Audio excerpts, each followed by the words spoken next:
నీవు క్షేమాభివృద్ధి కలిగిన వాడవా, నీవు ఖ్యాతి నొందుదువు గాక.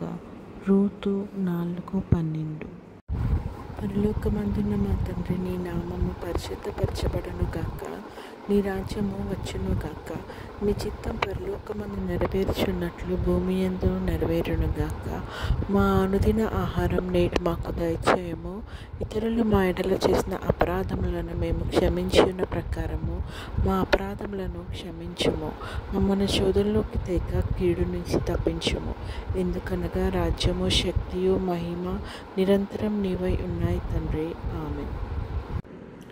యెహోవా నిన్ను ఆశీర్వదించి నిన్ను కాపాడును గాక. యెహోవా నీకు తన సన్నిధిని ప్రకాశింపచేసి నిన్ను కరుణించును గాక. యెహోవా నీ మీద తన సన్నిధి కాంతి ఉదయింపచేసి నీకు సమాధానం కలుగజేయును గాక. ఆమేన్.